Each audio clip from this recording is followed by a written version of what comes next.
PCOS या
दोस्तों, मैं महेंद्र त्रिपाठी एक बार आपके समक्ष फिर लेके आया हूँ आपकी स्वास्थ्य समस्याओं का कंप्लीट सॉल्यूशन।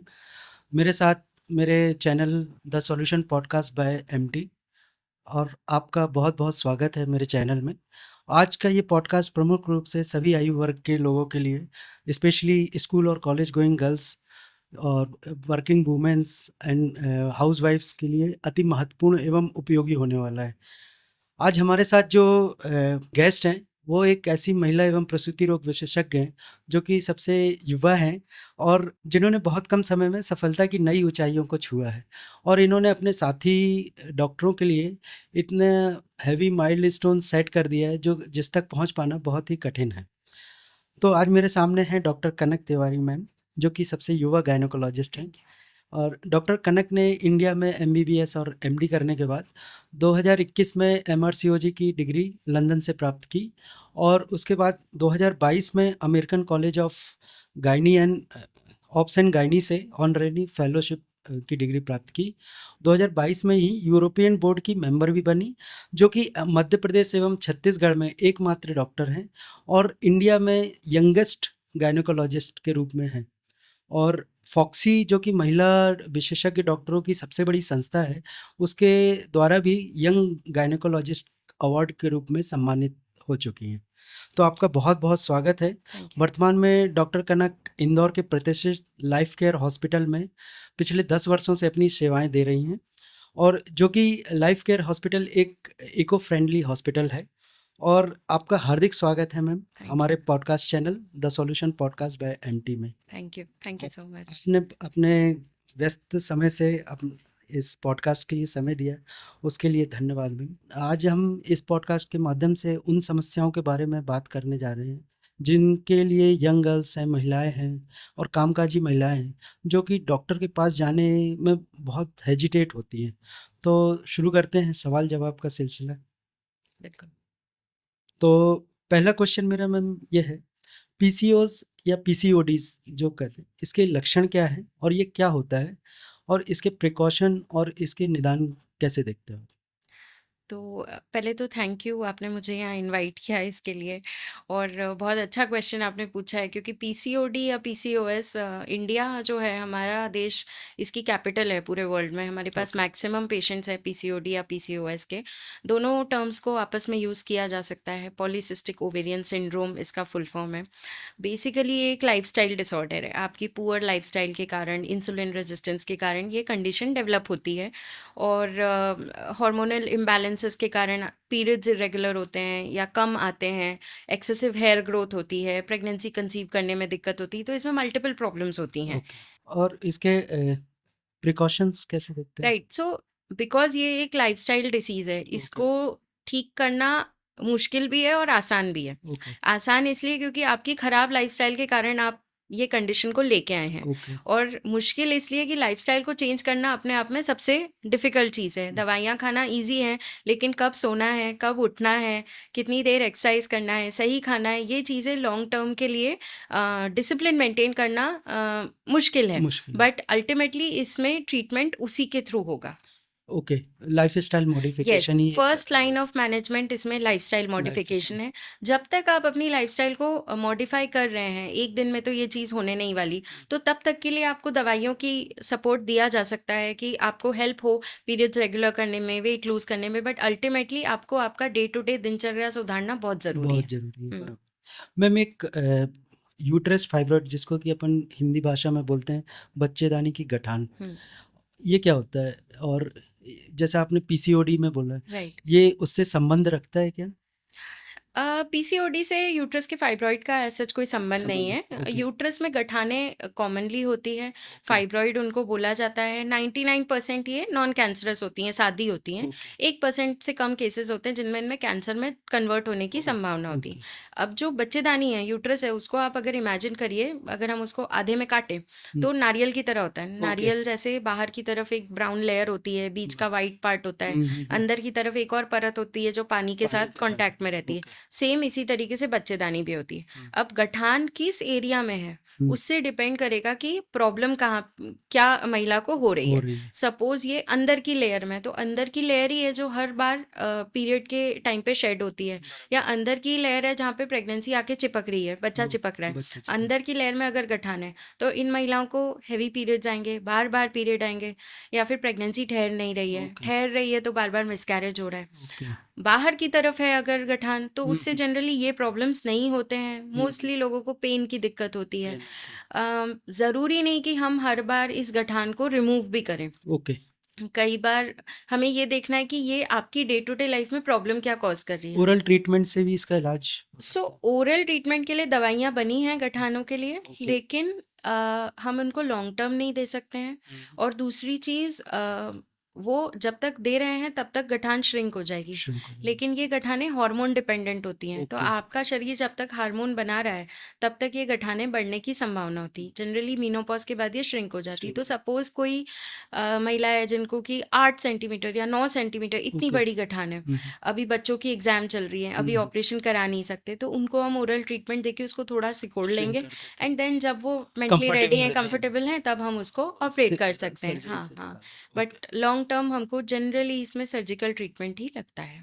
मैम एक आपने अभी पीसीओडी जब आप अपन बात कर रहे थे तो उसमें आपने एक सॉरी उसमें एक बोला था हार्मोनल इम्बैलेंस हुँ, आजकल और एक्सेसिव हेयर ग्रोथ हुँ, एक टर्म्स आती है हर्सुटिज्म राइट। ये क्या होता है? Hirsutism, excessive hair growth, and okay, specially उन एरियाज़ में हेयर ग्रोथ जहाँ पे महिलाओं को नॉर्मली होता नहीं है। ओके। तो चाहे महिला हो, चाहे पुरुष हो, हुँ, सभी की बॉडी में मेल और फीमेल हॉर्मोन्स होते हैं। होते हैं। अगर पुरुष हैं, उनकी बॉडी में भी थोड़ी मात्रा में एस्ट्रोजन मिल सकता है, महिलाएँ उनकी बॉडी में भी थोड़ी मात्रा में टेस्टोस्टेरॉन मिल सकता है। जब इसका इम्बैलेंस होने लगे, ओके, एक्सेस टेस्टोस्टेरॉन बॉडी में जनरेट होने लगे, तो महिलाओं को उन एरियाज़ में हेयर ग्रोथ होने लगती है, जहाँ पे जनरली पुरुषों को होती। ओके। यहाँ पे बाल किन आना, चेस्ट पे हेयर ग्रोथ होना, ओके, गर्दन में थोड़ा-सा कालापन होना, ओके। ये सारी चीज़ें जो है हिर्सुटिज़म का पार्ट हो पार्ट सकती हैं। होती है। तो अगेन आपके हार्मोन्स बैलेंस होंगे, टाइम से सोएँगे, टाइम से उठेंगे, अच्छा खाएँगे, 1 घंटे एक्सरसाइज करेंगे। बेसिकली हर वो एडवाइस जो आपको 13-14 साल की उम्र में आपकी मम्मी ने दी है, हुँ, हुँ। उनको आप फॉलो करेंगे तो आपके हार्मोन्स बैलेंस्ड रहेंगे। इसके लिए मैम हर्सुटिज़म के लिए आजकल ऐड वगैरह चलते हैं कि लेज़र टेक्निक से हुँ। रिमूव जो कि लाइफ टाइम रिमूव ऐसा है क्या? ऐसा होता है क्या? लेज़र से काफ़ी हद तक वो परमानेंटली रिमूव हो हो जाता जाते है, हैं। लेकिन लेज़र में भी ये है कि अम, साल में 1 आध बार आपको उसका टॉप अप कराना पड़ता है, फिटिंग 1 आध सिटिंग कराना पड़ता है। ओके। बट हाँ, अगर आपको हेयर रिमूवल परमानेंटली चाहिए, तो लेज़र से बेटर कुछ भी नहीं है। मैम एक दूसरा क्वेश्चन मेरा ये है, एक मेंस्ट्रुअल डिसऑर्डर या बोले मासिक धर्म संबंधी समस्याएँ क्या होती हैं? और इससे कैसे एक जो युवा लड़की है वो कैसे क्योंकि जो स्टार्टिंग होती है पीरियड्स की 13-14 साल से हो जाती है। तो वो उनकी पेरेंटिंग होती है, माँ बताती है उनको कैसे लेकिन एक आप क्या ऐड कर सकते हैं इसमें और क्या-क्या मासिक धर्म संबंधी समस्या हो सकती है हर एज ग्रुप की लेडी के लिए? ओके। तो जब अ, लड़कियों को पीरियड चालू हो रहे हैं। पहले 13-14 साल होता था, अब थोड़ा-सा अर्लियर स्टार्ट हो रहा है, ओके। 11-12 साल की उम्र में भी लड़कियों को पीरियड स्टार्ट हो रहे हैं। तो जब पीरियड स्टार्ट हो रहे हैं, आपकी बॉडी एक नए सॉफ्टवेयर को अडैप्ट कर रही है, आपके हुँ, हार्मोन्स फ्लक्चुएट हो रहे हैं, तो हुँ, 1 आध साल ये हो सकता है कि आपके पीरियड्स इर्रेगुलर रहें, हुँ, आ रहे हैं तो थोड़े हेवी आ रहे हैं। जनरली मोस्ट ऑफ द लड़कियों को ग्रेजुअली वो पीरियड्स स्टेबल हो जाते हो हैं, जाता है। रेगुलर हो जाते हैं 1 आध साल के बाद। सेम जब आपके पीरियड्स जाने को हो, मेनोपॉज़ का टाइम आ रहा हुँ, हो हुँ, 45 के बाद, तो ये होता है कि थोड़ा-सा एक्सेस होके फिर धीरे-धीरे, धीरे-धीरे करके कम हो के आपके पीरियड्स बंद हो जाते हैं। ओके। तो एज ग्रुप्स जो आपके एक्सट्रीम्स ऑफ एज ग्रुप हैं कि जब स्टार्ट हो रहे हैं और जब खत्म हो रहे हैं, उस टाइम पे आपके पीरियड्स इर्रेगुलर हो रहे हैं, तो मेरा सजेशन रहेगा अगर आपको डे टू डे लाइफ़ के साथ वो हैम्पर नहीं कर रहे हैं, उसको मत छेड़ो। ओके, अपने आप आपकी बॉडी उससे एडजस्ट हो जाएगी। ओके। मैं अदरवाइज़ स अगर आपके पीरियड्स सपोज़ 15 दिन से कम के गैप में हुँ, बार-बार हुँ, आ रहे हैं, देन ये हमारे लिए प्रॉब्लम है। या फिर अगर 45 दिन से ऊपर आपके चढ़ रहे हैं, ओके, तो भी हम इसको इर्रेगुलर पीरियड में मानेंगे। ओके। इसके बीच का अगर साइकिल है और शुरुआत से आपका इतना ही मेंटेन्ड है, सपोज़ कोई लेडी है उनको 40 दिन में पीरियड आ रहा है, हुँ, महीना ऊपर, लेकिन शुरू से उनके इतने ही दिन का ही cycle, don't need to worry, it's okay, perfectly normal. Perfect yes. Normal. इसको नॉर्मल में गिना जाएगा, है इसको ना? नॉर्मल में गया या हुँ, सेम अगर कोई है जिसको कि 22 दिन में पीरियड आ रहे हुँ, हैं, लेकिन हुँ, हर बार 22-22 दिन में ही आ रहे हैं, टोटली नॉर्मल। ओके। मैम इसी में मासिक धर्म संबंधी समस्याओं में एक होता है पेनफुल पीरियड्स जिसको डिस्मेनोरिया बोलते हैं राइट। और एक होता है मेनोरेजिया हैवी हुँ, मेंस्ट्रुअल साइकिल हुँ, जो कि लगातार काफ़ी लंबे समय तक के लिए और हैवी ब्लीडिंग हुँ, होती है हुँ, महिला से। हुँ। तो उसको कैसे क्या लक्षण होते लक्षण तो मैंने बता दिए, हाँ, लेकिन इसके प्रिकॉशन और निदान कैसे ओके। देखते हैं आप? तो थोड़ा बहुत पेन पीरियड्स में कॉमन है। हुँ, अगर वो आपकी डे टू डे लाइफ़ के साथ हैम्पर कर रहा है, जैसे कि आपको स्कूल जाने में प्रॉब्लम हो रही है, हुँ, ऑफ़िस से छुट्टी लेनी पड़ रही है, आप ओके। बिस्तर से उठ नहीं पा रहे हैं या दिन की 4 से 5 से ज़्यादा पेन किलर्स आपको लेनी हुँ, पड़ हुँ, रही है, तो ये एक प्रॉब्लम है। तो हमको देखना पड़ेगा कि ये पेन क्यों हो रहा है। क्यों हो रहा है? इसमें कारण हो सकते हैं, एक तो फाइब्रॉइड भी हो सकता है, ओके, दूसरा इसमें आपको एंडोमेट्रियोसिस करके एक कंडीशन होती है, ओके, ओके। वो हो सकती है जिसमें कि बच्चेदानी की वो लेयर जो पीरियड बनाती है, हुँ, हुँ, वो वहाँ के अलावा कोई और ऑर्गन में भी मौजूद है, ओवरी में है या ऐसे गठानों के कारण ये प्रॉब्लम हो सकती है। ओके, तो हमको जो भी प्रॉब्लम है, उसको हम सॉल्व करेंगे तो आपके पीरियड्स भी काफ़ी हद तक रिड्यूस होंगे।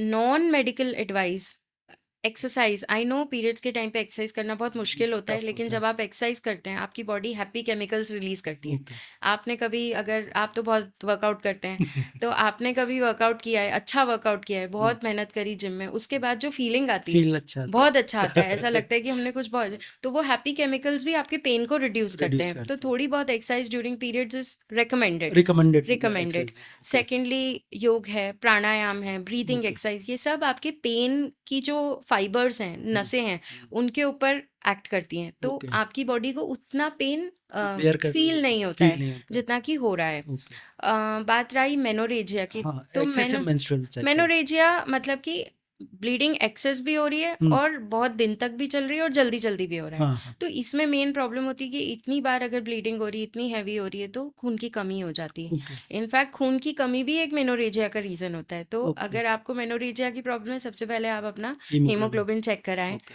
आप अपना थायराइड चेक कराएं, आप अपनी एक अल्ट्रासाउंड कराएं, क्योंकि सोनोग्राफी में कई बार पता चलता है कि गठान है, गठान है, पॉलिप है या बच्चेदानी की ओवरऑल सूजन है। ओवरऑल तो सूजन। उस केस में मेनोरेजिया हो सकता है। ओके।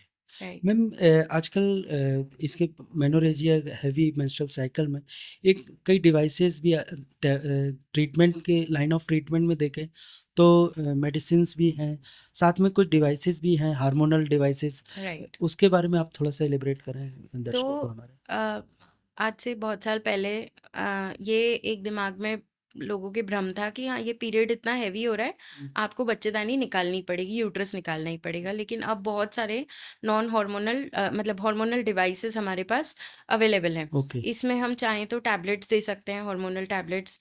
ये ओके, टैबलेट्स गर्भ निरोधक का काम भी करती हैं, बट ओके, मेनोरेजिया के केस में हम जनरली पीरियड्स को रेगुलर करने के लिए और ब्लीडिंग को कम करने के कम लिए कर देते हैं। कई लोगों को रहता है कि नहीं, हम तो रोज़ गोली नहीं खा सकते, इतना बराबर। ध्यान नहीं रहता है। हुँ, तो आजकल हार्मोनल चिप्स भी आने लगी हैं। ओके, एक तरीके का छोटा-सा डिवाइस है जो बच्चेदानी के अंदर फिट हो जाता है। Copper T?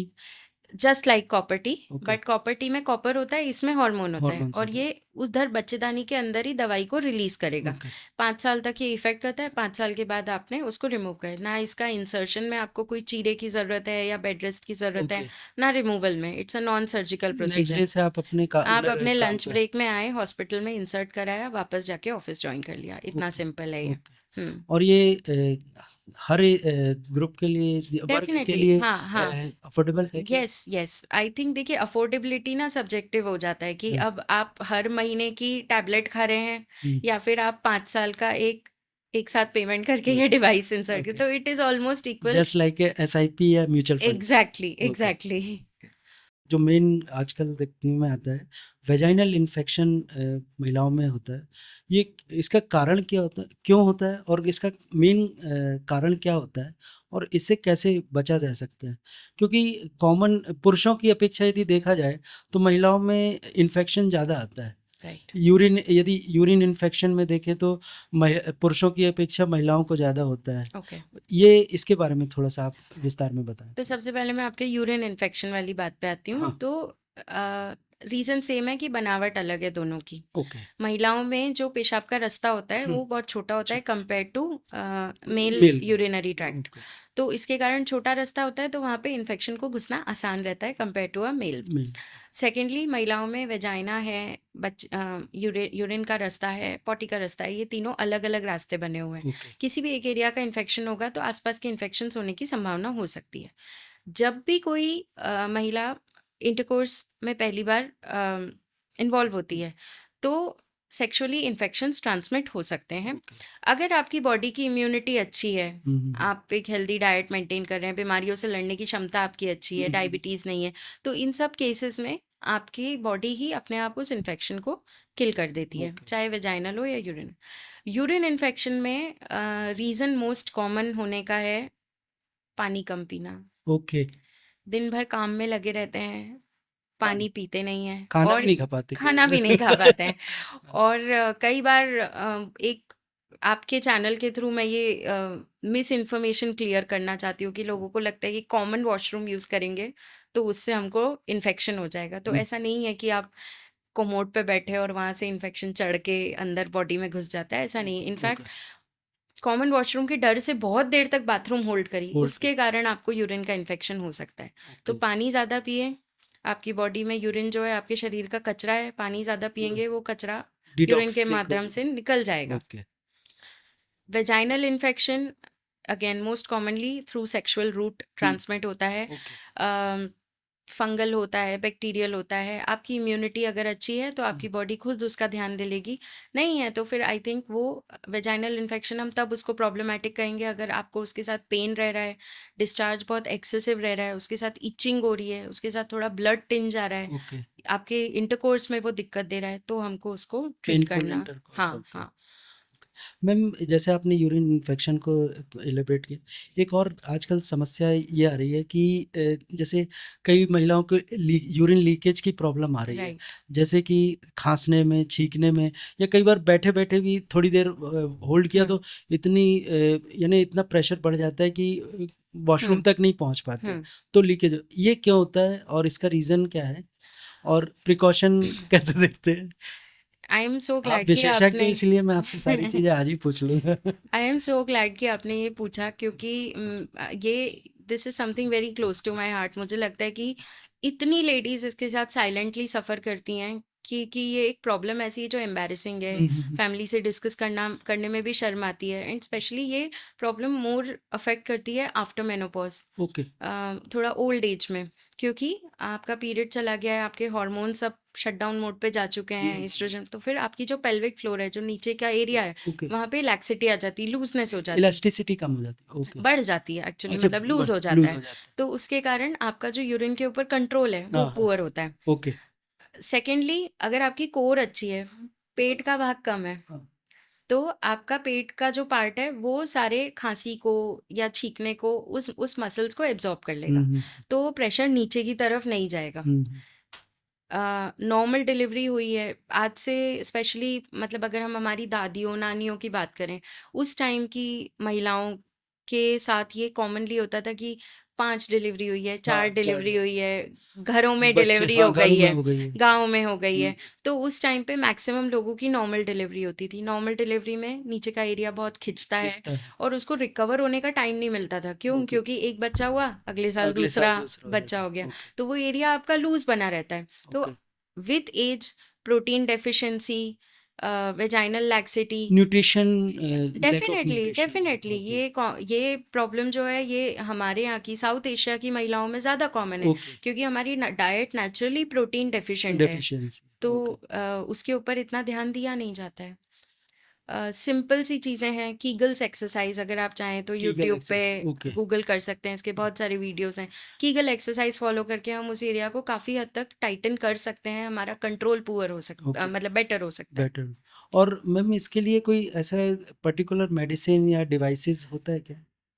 दवाइयाँ भी होती हैं, लेज़र भी होता है, ओके, सो उससे भी हम इन चीज़ों को टाइटन कर सकते हैं, बट हमें देखना पड़ेगा ये किस टाइप का लीकेज है। लीकेज क्या ओके, ये हँसने-खाँसने के साथ होने वाला हाँ, हाँ, लीकेज है जिसको स्ट्रेस इनकॉन्टिनेंस कह रहे हाँ, हैं, कि हाँ, बॉडी पे स्ट्रेस पड़ा तो वो लीक हुआ, ओके, या फिर अर्ज इनकॉन्टिनेंस है कि दिमाग में थॉट आया कि हमको बाथरूम जाना है और हाँ, जब तक बाथरूम पहुँचेंगे ऐसा लगता है लीक हो लीक हो जाएगा, इसको जाएगा, अर्ज इनकॉन तो अर्ज इनकॉन्टिनेंस जनरली दवाइयों से रिस्पॉन्ड कर जाता है, ओके, स्ट्रेस के लिए आपको एक्सरसाइज या लेज़र बेनिफिशियल रहता है। बेनिफिशियल मैम एक और टर्म्स आती है, एक डिजीज़ होती है, पेल्विक इन्फ्लेमेटरी डिजीज़ हुँ, पीआईडी हुँ। ये क्या होता है और इसमें कारण इसका और इसकी प्रिकॉशन और लाइन ऑफ ट्रीटमेंट ओके, क्या होता है इसका? सो आपने अभी थोड़ी देर पहले बात करी थी वेजाइनल इन्फेक्शन वेजाइनल की।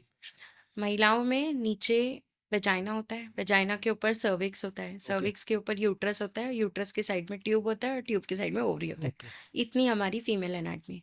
अगर हमारा वेजाइनल इन्फेक्शन वेजाइना के लेवल पे कंट्रोल नहीं हुआ हुँ, हुँ, और ये ऊपर बढ़ता गया अंदर और तरफ बढ़ता बाकी गया, ऑर्गन्स को इन्वॉल्व कर लिया, ओके, तो फिर ये पीआईडी, पेल्विक इन्फ्लेमेटरी डिसीज इसको हम कहते हैं। कहते हैं, इसमें आपकी ट्यूब्स की सूजन हो सकती है, बच्चेदानी के अंदर पस जम सकता है, अंडेदानी में पस जम सकता है, ओके, पेन कॉज़ होता है, फ़ीवर रहता है, लो ग्रेड बना हुआ रहता है, प्रेगनेंसी रहने में दिक्कत रहती है, रह जाती है तो फिर एक्टोपिक प्रेगनेंसी, नसों की प्रेगनेंसी होने का रिस्क रहता है। हुँ, अम, या रहने के बाद मिसकैरेज बार-बार होने का रिस्क रहता है। ओके, मोस्ट कॉमन इसमें रीज़न होता है कि हमने वेजाइनल इन्फेक्शन को इनिशियल स्टेज पे कंट्रोल ट्रीट नहीं नहीं किया, किया। ओके, मल्टीपल सेक्सुअल पार्टनर्स के साथ ये हो सकता है। ओके, आपकी इम्यूनिटी पुअर है बिकॉज़ स्मोकिंग, ड्रिंकिंग आप नहीं भी कर रहे हैं, लेकिन आपके पार्टनर स्मोक कर रहे हैं आपके आस-पास। उसके कारण भी आपका इन्फेक्शन का रिस्क बढ़ सकता लेकिन है। मैम सॉरी मैं आपको डिस्टर्ब लेकिन आज की डेट में आप देखें तो फेमिनिज़्म के नाम पे जितने पब हैं, बार हैं, हुँ, ये मोस्ट ऑफ द गर्ल्स पाई जाती हैं। हुँ। ये आगे चल के कितना हार्मफुल है उनके लिए? डेफ़िनिटली हार्मफुल, देखिए फ़ेमिनिज़्म हार्मफुल नहीं है, हाँ, वो ज़रूरी फेमिनिज़्म भी को है। मैं ब्लेम नहीं कर हाँ, वो रहा। ज़रूरी भी है, लेकिन इट्स जस्ट लाइक बहुत लोग इसको डिबेट करते हैं कि सेक्सुअल एजुकेशन देने से, सेक्स हाँ, एजुकेशन देने से अर्ली इंटरकोर्स होने लगता है लोगों होने में। लगा। कई देशों में इसके ऊपर स्टडी हुई है और ये पाया गया है कि ऐसा नहीं होता है, नहीं लेकिन आप क्या कर रहे हैं, उसके प्लस एंड माइनस इफ़ेक्ट्स आपको पता होना ज़रूरी है। मैम वेस्टर्न कंट्रीज़ में देखें तो कंपल्सरी सब्जेक्ट में सेक्स एजुकेशन आता है। डेफ़िनेटली। तो वहाँ तो ऐसा नहीं है। तो इधर ऐसा क्यों? जब आपको आपकी इन्फॉर्मेशन एक रेलेवेंट और एक रिलायबल पर्सन से मिलने की बजाय हुँ, इंटरनेट से मिल रही हो, तो गूगल से उसमें गूगल से या फिर कई बार हाँ, पोर्नोग्राफी से, ओके, तो आपको उसमें सही गलत का डिफरेंस नहीं समझ में आता। ओके। तो वो ऑलरेडी एज आपकी वल्नरेबल है जब आप 13-14 साल के हैं। हुँ, हुँ, हुँ। आपको जो इन्फॉर्मेशन मिल रही है वो अनरेगुलेटेड मिल रही है। ओके। तो उसके कारण ये इश्यूज़ होते हैं। मैम एक ड्यूरिंग प्रेगनेंसी जनरली प्रेगनेंसी में तो हर महिला अपने पति के साथ हॉस्पिटल पहुंच ही जाती है लेकिन एक टर्म्स आती है हाई रिस्क प्रेगनेंसी हुँ, ये किसे कहते हैं हाई रिस्क प्रेगनेंसी मतलब ओके। और क्यों कारण और बचाव तो फर्स्ट ऑफ ऑल प्रेगनेंसी कोई बीमारी नहीं है। हाँ एक नॉर्मल स्टेट है। मेजॉरिटी ऑफ महिलाएँ जो जिनकी शादी हुई है वो कभी ना कभी हम्म, प्रेग्नेंट होंगी, बेबी डिलीवर होगा। आपकी प्रेगनेंसी में कोई भी ऐसी कंडीशन आ गई है जो कि आपको एट रिस्क बना रही है, जैसे कि आपको पहले हाइपरटेंशन नहीं था, बीपी की प्रॉब्लम नहीं थी, लेकिन प्रेगनेंसी में हो रहा ड्यूरिंग है, प्रेगनेंसी। या फिर आपको पहले शुगर नहीं थी लेकिन प्रेगनेंसी के दौरान आपको शुगर बन रही है, या फिर आपको पहले ही से ही कंडीशन है और आप इस बीच में प्रेग्नेंट हो गए, तो ये सारी कंडीशंस आपको हाई रिस्क बनाती है। इसमें बहुत सारी कंडीशंस आ सकती हैं, hypertension, diabetes, thyroid, asthma, okay. कोई प्रीवियस मैंने सर्जरीज हुई हैं। डायबिटीज और हाइपरटेंशन तो सुना था, पहली बार इसमें आप प्रेग्नेंट ड्यूरिंग प्रेगनेंसी ये सारी चीजें भी ऐड हो रही हाँ है। हाँ, ओके। डेफिनेटली। तो थायराइड का भी आता है। Yes, okay. थायराइड को हम एग्जैक्टली हाई रिस्क नहीं करेंगे क्योंकि इसको मैनेज करना मैनेज करना इजी होता इजी है, होता फिर है भी relatively compare to comparative. Other conditions, but वो आपकी प्रेगनेंसी में एक रिस्क फैक्टर तो है। रिस्पेक्ट।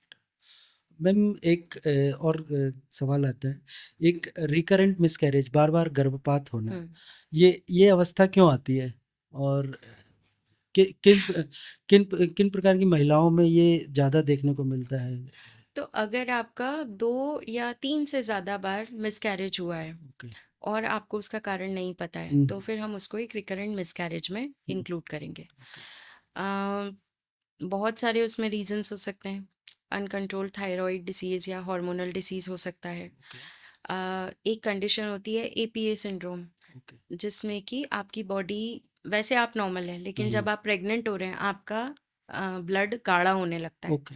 गाढ़ा खून, थिकनेस बढ़ जाती है। थिकनेस बढ़ जाती है, तो ओके। गाढ़ा खून बच्चे को उतना अच्छा सप्लाई नहीं हो सप्लाई नहीं पाता है, करता। जिसके कारण एक पॉइंट तक बेबी ग्रो करेगा, उसके बाद मिसकैरेज हो मिसकैरेज जाएगा। होगा। जेनेटिक कंडीशंस में भी ये चीज़ हो ओके। सकती है कि अगर खराब क्वालिटी का स्पर्म है या हम्म, खराब क्वालिटी का अंडा है, अंडा। तो उससे जो बच्चा बनेगा वो खराब क्वालिटी का बनेगा। और नेचर की, प्रकृति की ये टेंडेंसी है हम्म, कि कुछ भी चीज़ जो एबनॉर्मल है या खराब है उसको आगे पनपने ना दिया जाए, ओके। तो उसको मिसकैरी कर लिया जाता है। Okay. And in spite of all these things 50% cases होते हैं जिनमें हमें रीज़न नहीं पता रहता है कि ऐसा क्यों हो रहा है। क्यों हो रहा है? बच्चेदानी के अंदर कोई दिक्कत है, बच्चेदानी का साइज़ बहुत छोटा है, ओके। कि एक पॉइंट तक तो छोटा-सा बेबी है, वो हम्म, प्रेगनेंसी ग्रो होती है, लेकिन हम्म, उसके बाद उसको जगह नहीं मिल रही जगह है, नहीं मिलती, तो वो तो वो मिसकैरी हो रहा है। मिसकैरी होती है। बच्चेदानी का मुँह जो है, सर्विक्स, हम्म, वो वीक है, तो 5वें 7वें महीने के टाइम पे मिसकैरी हो रहा है, तो वहाँ पे हमको स्टिच लगाना पड़ सकता है। ओके। तो मैम जैसे इसमें ट्राइमेस्टर होते हैं राइट, प्रेगनेंसी में, first right, trimester, try, right.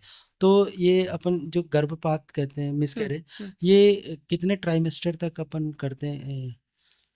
करते हैं। यानी मिसकैरेज जो होता है हाँ। सेकेंड ट्राइमेस्टर तक हो जाता है कि फिर उसके पहले ही हो जाता है, तीन में फर्स्ट रिकरेंट ट्राइमेस्टर? मिसकैरेज हाँ, में रिकरेंट। डिपेंड करता है, ओके। डिपेंड करता है। वो फर्स्ट में भी हो सकता है, सेकंड में भी हो सकता है, कभी भी हो सकता है। ओके। बट जनरली देखा गया है कि अगर यूट्रस की प्रॉब्लम है, बच्चेदानी की प्रॉब्लम है, तो उसमें जनरली सेकंड ट्राइमेस्टर के मिसकैरेज कॉमन होते हैं ओके। कंपेयर टू फर्स्ट वाला। ओके। हार्मोनल इशू है, एपीए सिंड्रोम है, जेनेटिक रीजन है, उसमें जनरली फर्स्ट ट्राइमेस्टर के फर्स्ट ट्राइमेस्टर मिसकैरेज में ही हो ज़्यादा जाता कॉमन है। होते ओके। हैं। हम्म मैम एक और इसी में से मैं पूछना चाहूँगा, एक प्रीमैच्योर डिलीवरी होता है, हम्म प्रीमैच्योर बच्चा थर्ड ट्राइमेस्टर तक नहीं पहुँच पाता, हम्म 6 7 थर्ड हम्म ट्राइमेस्टर हम्म मतलब 6 मंथ थर्ड हम्म ट्राइमेस्टर लग हम्म जाता है। हम्म मैं सही हूँ? सही सही बोल रहे हैं तो आप। उसमें मैम ये क्यों हो जाता है प्रीमैच्योर?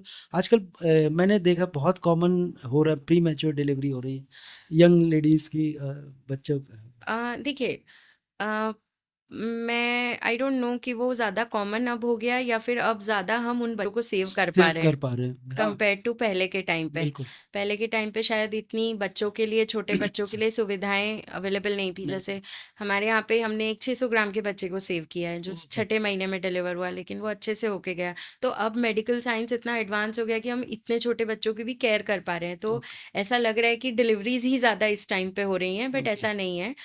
रीजंस हो सकते हैं कि मोस्टली ये देखा गया है कि खून की कमी के कारण टाइम से पहले डिलीवरी का रिस्क है, ओके। वेजाइनल इन्फेक्शन रह रहा है ओके। उसके कारण, यूरिन इन्फेक्शन के कारण हो सकता है, हिस्ट्री है प्री टर्म डिलीवरी की, ओके। टाइम से पहले पानी की थैली फट गई, ओके। तो ये चीज़ हो सकती है। बच्चेदानी के मुंह कमज़ोर है, टाका नहीं लगाया है, तो ये हो सकता है। या बच्चेदानी के शेप में कुछ एब्नॉर्मेलिटी है, सेप्टम है या दीवार है, इस तरीके से कुछ यूट्रस का साइज ही छोटा है, साइज छोटा है, तो बस। ये सब हो सकता है। मैम एक होते है अभी बहुत कॉमन जो है ना, आईवीएफ राइट, वर्ड बहुत कॉमन सुना है। राइट। आप न्यूज़पेपर में देखिए, चैनल्स में देखिए, हर जगह एक एडवर्टाइज़मेंट आता है आईवीएफ। हुँ। ये आईवीएफ क्या पद्धति है? इसको थोड़ा-सा समझाइए आप सर। ओके, तो आईवीएफ सादी भाषा में अगर मैं आपको समझाऊँ, एक कपल है जिनको नेचुरली कंसीव नहीं हो रहा है, बहुत टाइम से कोशिश कर रहे हैं। महिला का अंडा निकालते हैं, पुरुष से शुक्राणु लेते हैं, उनको टेस्ट ट्यूब में लेके हम बेबी बनाते हैं और बेबी को फिर महिला के अंदर इम्प्लांट करते हैं। ओके। इस सिंपल से प्रोसीजर को एक बहुत ही बेसिक भाषा में एक्सप्लेन करूँ तो हम आईवीएफ कहेंगे या हुँ, टेस्ट ट्यूब बेबी हुँ, कहेंगे। इसमें और भी अलग-अलग टाइप्स हो सकते हैं, ओके। इक्सी हो सकता है, आईयूआई, ये सब अलग-अलग टाइप ऑफ एआरटी होते हैं एआरटी होता है। कि अलग-अलग तकनीकों से जो टेक नेचुरली प्रेगनेंसी नहीं रह हुँ, रही है, हुँ, उस तरीके से हम बेबी कैसे इस महिला को दे सकें, हुँ। उसके ये सारे टेक्निक्स होते हैं। ओके। मैम ये कई बार देखा ये किस एज ग्रुप तक अपन आईवीएफ पद्धति का इस्तेमाल कर सकते हैं? एक कपल मान लीजिए मोर देन 40 साल से उनको प्रेगनेंसी लेडी को नहीं हो रही, हाँ, 40 साल की, तो उसमें भी चांसेस रहते हैं क्या? तो इसमें जनरली एक ऐसा रूल है कि महिला की उम्र 45 से कम होनी चाहिए ओके, और पुरुष की उम्र 55 से कम होनी चाहिए, ओके, या फिर दोनों की कंबाइंड एज है, प्लस करें अगर दोनों को तो 110 से कम होना चाहिए। ओके। तो उन कपल्स में हम कर सकते हैं। आईवीएफ के लिए उन लोगों को जाना चाहिए कि सपोज़ आपकी उम्र 30 से कम है, हुँ, हुँ, हुँ, महिला की उम्र 30 से कम है और उनको 3 से ज़्यादा साल हो गए हैं कोशिश करते हुए, हुँ, हुँ, प्रेगनेंसी नहीं ठहर रही, तो दे okay. Should consult IVF IVF specialists.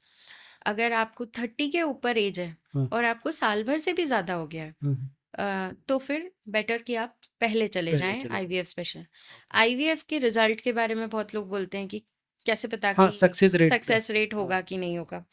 So IVF के success rate centre to centre depend करता है, डिपेंड बट करता है। एक रफली ना 40% तक का सक्सेस रेट हुँ, रियलिस्टिक होता है। सेकेंडली आईवीएफ के सक्सेस रेट दो चीज़ों के ऊपर डिपेंड करती है। एक अ, महिला की एज ओके, और दूसरी महिला का वेट। ओके। सो आईवीएफ करने के पहले भी अगर आप आईवीएफ के लिए किसी को सजेस्ट किया गया, हुँ, उसके पहले भी उनको कोशिश करना चाहिए कि वो अपनी लाइफस्टाइल के ऊपर काम काम करें, करें। थोड़ा सा वेट रिड्यूस करें। ओवरवेट के लिए दिक्कत है। ओवरवेट के साथ साथ आपका नेचुरली आपके हॉर्मोन्स थोड़े से हॉर्मोन्स बैलेंस्ड रहें, बैलेंस ओके। ताकि आईवीएफ का आपका रिजल्ट बेटर है। दर्शकों को मैं बता दूं मैडम का खुद का एक संतति के नाम से आईवीएफ सेंटर है, एलसीएच हॉस्पिटल में ही है और बहुत सक्सेसफुल रूप से चल रहा है वो। मैम एक आजकल हमने सुना है कि 60-70 की एज में भी बच्चे वेस्टर्न कंट्रीज में अभी कई सेलिब्रिटीज में देखा कि उन्हें लेडी ने बच्चा हुआ, तो ये टर्म्स आती एग फ्रीजिंग, उसकी राइट। वजह से होता है क्या? क्या है ये एग फ्रीजिंग? ओके, तो एग फ्रीजिंग आजकल बहुत लोग करियर में हाँ, इन्वॉल्व हैं कि अभी बेबी प्लान नहीं कर सकते, अभी करियर पे फोकस करना ओके, चाहते हैं, या फिर करियर में फोकस्ड हैं, साथ के साथ अभी पार्टनर नहीं है, पार्टनर ने ओके, कोई सिंगल है लड़कियां, सिंगल है, लेकिन ओके, एज 30 प्लस हो रही है, उनको लग रहा है कि हाँ ऐसा ना हो कि जब हमें पार्टनर मिले, जब शादी की बात आए, तब तक हमारी आईवी आईवीएफ या हमें हमारी बॉडी उतने एग्स ना बना एग रही ना हो। तो उस केस में हम एग फ्रीजिंग के लिए उनको सजेस्ट करते हैं। ओके, आपको कुछ इंजेक्शंस दिए जाते हैं। हुँ, सिंपल लैंग्वेज में अगर मैं बताऊं तो हर महिला फिक्स नंबर ऑफ अंडों के साथ पैदा होती है। ओके, हर महीने एक अंडा बनता है, उसमें से ओवम रिलीज होता है, उसको स्पर्म मिल गया तो प्रेगनेंसी ठहर प्रेगनेंसी जाती, नहीं मिला तो पीरियड आ जाता है। पीरियड आ जाता 30 के बाद वो अंडों की संख्या कम होने कम लगती होता है, है, 35 के बाद और तेजी से कम होने लगती है, 40 के बाद और कम होने लगती है। तो एग फ्रीजिंग का फ़ायदा जितना आप अर्ली कराएंगे उतना बेटर है। ओके, एग फ्रीजिंग में कुछ इंजेक्शंस या दवाइयाँ देके आपके ज़्यादा अंडे बनाए जाते हैं, ताकि उनसे ज़्यादा अच्छे हेल्दी ओवम हेल्दी लिए ओह, उनको लेके हम फ्रीज़ कर लेते हैं। ओके, जब आप रिलेशनशिप में आए या जब आपको लगा कि अब हमें प्रेगनेंसी प्लान करनी है, उनके थ्रू हमने आईवीएफ प्लान किया। दूसरा एक ऑप्शन होता है एम्ब्रियो फ्रीजिंग। ये उनके लिए है जो कि अ, एक स्टेबल रिलेशनशिप में है ओके, कि हस्बैंड वाइफ दोनों अभी अपने करियर पे काम करना चाहते हैं, एक स्टेबल रिलेशन, लेकिन अभी बच्चा नहीं चाह रहे हैं, तो उनके लिए बेटर है कि आप दोनों, क्योंकि फाइनल है कि बेबी आपको ही प्लान बेबी को करना है, आपको प्लान तो करना फिर बेटर है कि आप एम्ब्रियो बना के एम्ब्रियो फ्रीज कर लें एम्ब्रियो और फ्रीज। फिर उस एम्ब्रियो को हम यूट्रस के अंदर इम्प्लांट करें जब आप प्रेगनेंसी के लिए रेडी रहें। ओके। एक मैम आपने टर्म्स यूज़ की थी मीनोपॉज। हम्म एक मीनोपॉज कितने प्रकार का होता है? और जैसे बोलते हैं pre menopause, post menopause, right. तो इसको कैसे हैंडल कर सकते हैं, इसके बारे में हमारे दर्शकों को बताइए। तो हमारे देश में एवरेज एज जो है मेनोपॉज की 45 से 50 इयर्स की एज होती है। वेस्टर्न कंट्रीज में, यूरोप यूएस में थोड़ा सा डिलेड होता है। मेनोपॉज मतलब साल भर हो चुका है और आपका पीरियड नहीं आया है, ओके इंक्लूड स्पॉटिंग, ऐसा नहीं कि बीच में स्पॉटिंग हुआ, उसको भी हम पीरियड मानेंगे। ओके। साल भर बिल्कुल एकदम dry, no dry. Period, no spotting, nothing, तो हम लेबल करेंगे कि ये मेनोपॉज है। ओके। मेनोपॉज से एक आध साल पहले से महिलाओं में कुछ चेंजेस आने लगते हैं, हार्मोनल हार्मोनल चेंज। चेंजेस, जैसे सडनली ठंडे गर्म पसीने लगना, चिड़चिड़ाहट होना, मेमोरी के ऊपर इफेक्ट होना कि हाँ फ्रिज खोलने गए और याद ही नहीं आया कि क्या निकालना था, नींद में थोड़ा डिस्टर्बेंस होना, सेक्सुअल रिलेशंस में थोड़ा सा प्रॉब्लम होना, तो ये ओके। सारे प्री मेनोपॉज के, पेरी मेनोपॉज जो कि आपके मेनोपॉज के आसपास के आसपास में ईयर्स में चेंजेस हो रहे हैं। ये सिम्टम्स दिखाते हैं कि आपका यस, इनिशियली ये थोड़ा प्रॉब्लम देते हैं, ग्रेजुअली ये फेड हो के सही है। चले जाते हैं। अगर 45 से पहले आपका मेनोपॉज आ रहा है या 40 के पहले मेनोपॉज आ रहा है तो फिर हम उसको प्री मैच्योर मेनोपॉज कहेंगे। ओके। मेनोपॉज आपका कब आएगा, ये पहले से पता करने की कोई एज नहीं, एज कोई नहीं। तरीका नहीं, कोई टेस्ट भी ओके। नहीं है, लेकिन थोड़ा सा आइडिया लग सकता है जेनेटिक से। अगर जेनेटिक। आपकी मम्मी या आपकी बड़ी बहन का पीरियड जाने की उम्र 42 थी, 43 थी, तो आपका भी इसी के उसी सब टाइम पे अराउंड अराउंड जाना 40-45 चाहिए। के बीच में ही आएगा। एक्सेसिव स्ट्रेस, क्रॉनिक स्ट्रेस जिन महिलाओं में रहा है हुँ, बहुत ज़्यादा, उनमें भी मेनोपॉज जल्दी जाने की चांसेस देखे गए हैं। ओके। हुँ, और मैम इसको हैंडल कैसे करें?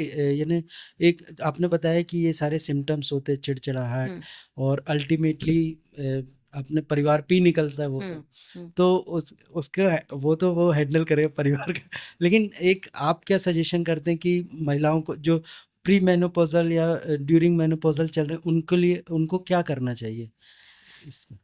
ओके, तो ये जो सारे मैंने आपको सिम्पटम्स बताए, ये सब एक नॉर्मल एजिंग का पार्ट है। हुँ, ये होगा ही होगा, हर होगा। महिला को होगा। ओके। ठंडे गर्म पसीने हैं, तो उसके लिए सिंपल सी चीज़ है कि आप लेयर्स में कपड़े पहन के रहो, बराबर। कि एक आपने अंदर का टॉप पहन रखा है, ऊपर आपने एक पतला सा जैकेट डाल रखा है, जब एकदम गर्मी लगी जैकेट उतारा, जब ठंड लगी जैकेट पहन लिया। मैनेजेबल हो जाता है। एग्जैक्टली आप हुँ, अपने डे टू डे लाइफस्टाइल के साथ उसको मैनेज करिए। कुछ आपकी डाइट में चीज़ें हैं जैसे कि रतालू है, गराड़ू है, हाँ, ये सारी सब्जियां गरम हेल्प करती हैं हेल्प करते मेनोपॉज हैं। में, मेनोपॉज़। क्योंकि इनमें प्लांट बेस्ड एस्ट्रोजन होता है। ओके। सोया प्रोडक्ट्स हैं, ये भी काफ़ी हेल्प करते हैं। Okay.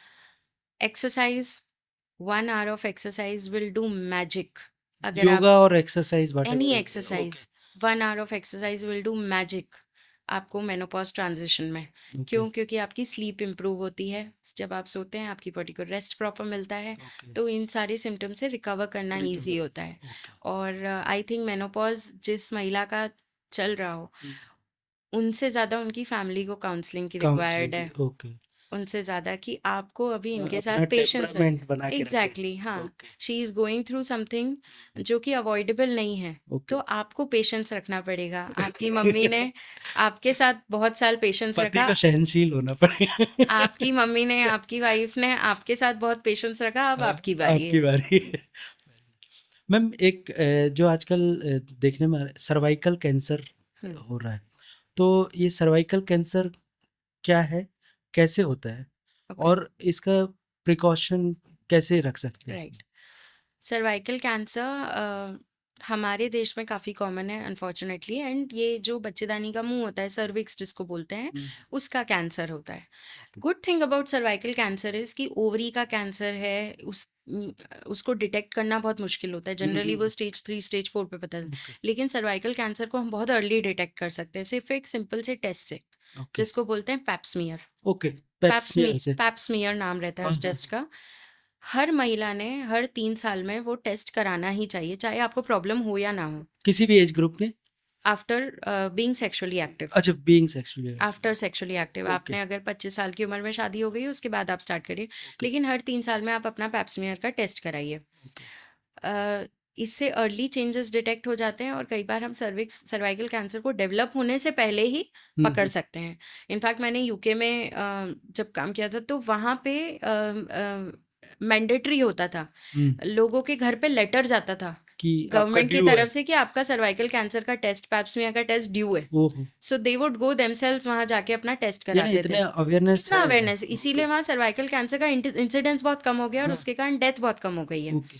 Cervical it cancer, leads to death cervical ये कैंसर एनी से? Cancer can okay, lead to death okay. अगर आपने उसको लेट स्टेज पे पकड़ा है। तो उसमें ये जैसे बोलते गर्भाशय निकाल देने हम्म से वो उसको वैसा कुछ भी नहीं है अगर उसमें? आप स्टेज 4 या स्टेज 4 पे पहुंच गए हो कि वो कैंसर पूरी बॉडी में स्प्रेड हो गया है, हुँ, हुँ। तो अब आपके कुछ भी गर्भाशय नहीं करना, निकालने से भी कोई कुछ फायदा भी नहीं। नहीं है। हाँ, फिर वो हाँ, स्प्रेड हो गया बॉडी हाँ, में। हाँ, ओके, हाँ। ओके। और दूसरा एक तरीका होता है सर्वाइकल कैंसर वैक्सीन, हुँ, जो कि एक हाँ, मैं यही पूछने वाला था। स्पेशली बेनिफिशियल है यंग गर्ल्स में okay, before they start sexual activity.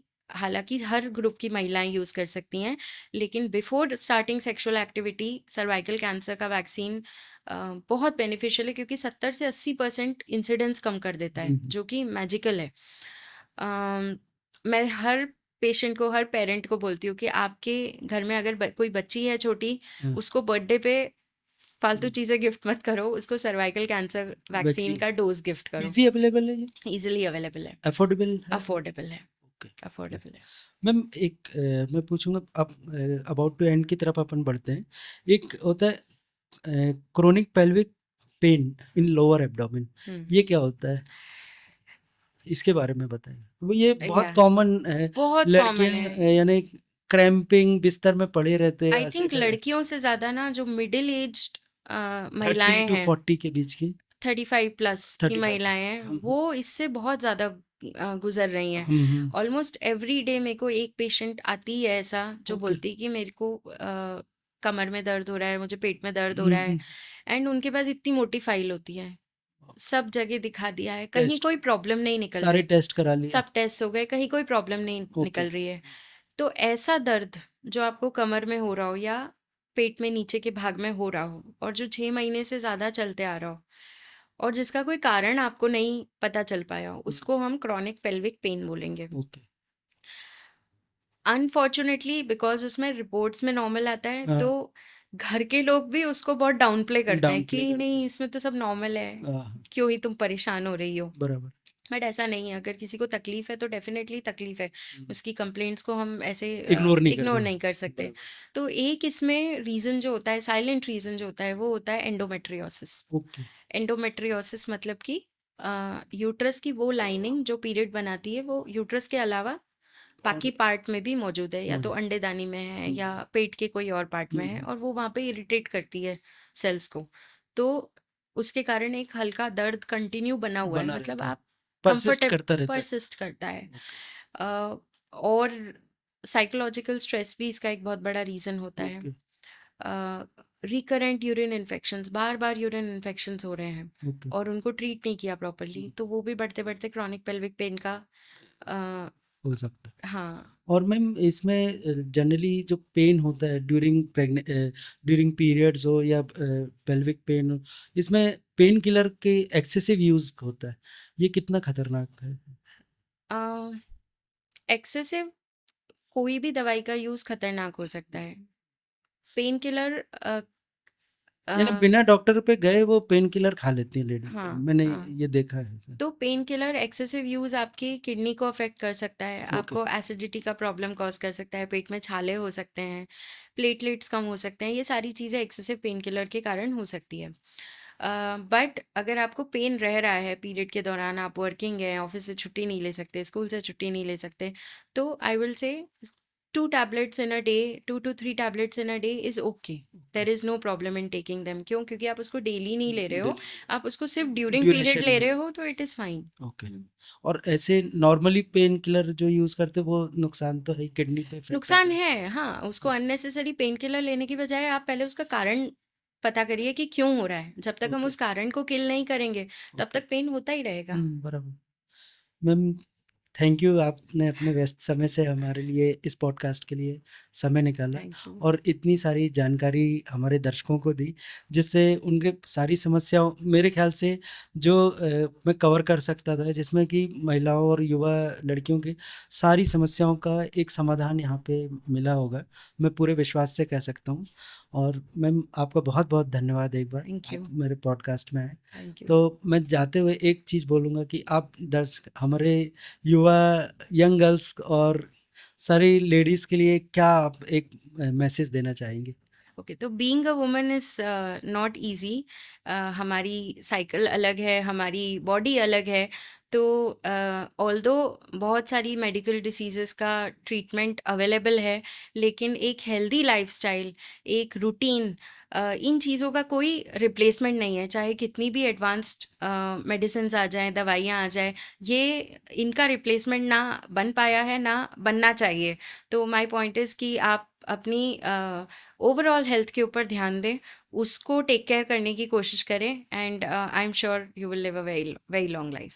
Thank you very much. Thank you. तो ये हमारे साथ थी डॉक्टर कनक तिवारी मैम, जो कि सबसे युवा गायनेकोलॉजिस्ट हैं। और मैं चाहूँगा कि मेरा सभी दर्शकों से निवेदन है कि मेरे YouTube channel the solution podcast by MT को ज़्यादा से ज़्यादा संख्या में सब्सक्राइब करें, लाइक करें और शेयर करें। और हम इंस्टाग्राम में भी अवेलेबल हैं, जो कि TSP बाय MT 2025 के नाम से इंस्टाग्राम हैंडल है। Thank you very much.